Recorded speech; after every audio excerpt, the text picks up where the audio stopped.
ஆய் வாங்க ஸ்டோரிக்குள்ளே போகலாம். ஏய் வாடா மச்சான் வாடா, என்னடா சொன்னாங்க உங்கள் வீட்டில்? அதெல்லாம் ஒன்றும் சொல்லடா, இரு நான் ஃப்ரெஷ் ஆகிட்டு வந்துடுறேன்.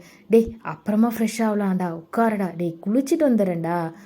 நம்ம குளிக்காமலே இருந்தது இல்லையா? முதல்ல என்ன நடந்துச்சுன்னு சொல்லுடா, அதுக்கப்புறம் போய் குளிச்சிக்கலாம். உட்காரடா. இப்போ என்னடா தெரியணும்?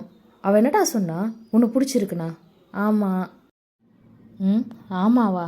சரி, பஸ் ஸ்டாப்பில் என்ன நடந்துச்சு? அவள் என்ன சொன்னா? எதுக்கு நீ அவள் கூடவே பஸ் ஏறி போன?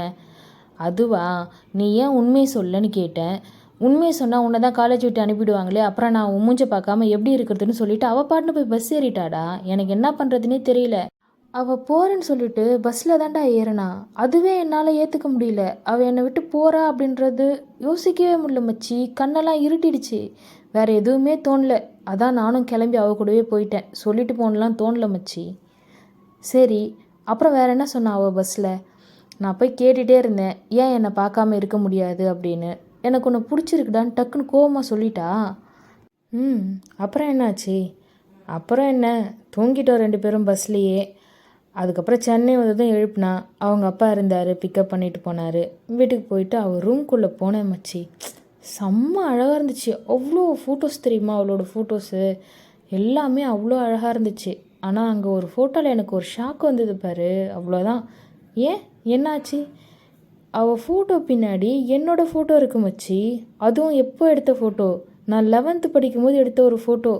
அப்படியே எனக்கு ஷாக் ஆகிடுச்சு. இது எப்படி உங்ககிட்ட அப்படின்னு கேட்டா, அப்போ தான் சொல்கிறா, 2 வருஷமாக நான் உன்னை லவ் பண்ணிகிட்ருக்கேன்டான்னு. என்னது 2 வருஷமா? ஆமாம் மச்சி. என்னடா கதை இது? அது எப்படா 2 வருஷத்துக்கு முன்னாடி உன்னை அவளுக்கு தெரியுமா? நம்ம 11th படிக்க சொல்ல என்எஸ்எஸ் கேம்புக்காக ஒரு வில்லேஜ் போகணும், ஞாபகம் இருக்கா? ஏன் ஞாபகம் இல்லாமல்? நீ கூட தண்ணியில் வந்து ஒரு கிழவியை காப்பாற்றுறன்னு ஹீரோ மாதிரி போய் தூக்கிட்டு வந்தே. அந்த வில்லேஜ் தாண்டா இவள் தாத்தாவோட வில்லேஜு. அந்த இன்சிடெண்ட்டை பார்த்து தான் அவளுக்கு என் மேலே லவ்வே வந்திருக்கு பாருடா. ஆமாடா, அதுக்கப்புறம் தான் நான் என்ன பண்ணுறேன், எங்கே போகிறேன்னு எல்லாம் தெரிஞ்சுக்கிட்டு எனக்காக தான் இந்த காலேஜ்லேயே வந்து ஜாயின் பண்ணியிருக்கா. ஹோ, அது மட்டும் இல்லை மச்சி, இன்னொரு ஷாக்கான நியூஸும் இருக்குது. அது என்னடா? நம்ம 6th படிக்க சொல்ல அஞ்சலின்னு ஒரு பொண்ணு நம்ம கூட படிச்சுது, ஞாபகம் இருக்கா? அந்த போஸ்ட் ஆஃபீஸ் வீடு. ஏய் ஆமாம் ஆமாம், எனக்கு கூட அந்த பொண்ணு ரொம்ப பிடிக்கும் மச்சி. நல்லா ரெட்டை ஜடை போட்டுன்னு முட்டை முட்டை கண்ணு வச்சுட்டு அழகாக இருக்கும்டா. அப்படியா கண்ணா? ஆமாம் மச்சி, எனக்கு அந்த பொண்ணு ரொம்ப பிடிக்கும். ஆனால் அவங்க அப்பா ஏதோ ட்ரான்ஸ்ஃபர் ஆகிட்டாருன்னு அவங்க வீடு மாறி போயில்ல. அந்த பொண்ணும் இப்போ நம்ம கூட தான் இருக்குது. என்னடா சொல்கிற? ஆமாடா, இந்த 5 பொண்ணுங்களில் அவளும் ஒருத்தி. அப்படியா? யார் மச்சி? ஃபஸ்ட்டு கெஸ் பண்ணுங்கடா, யாராக இருக்கும்னு.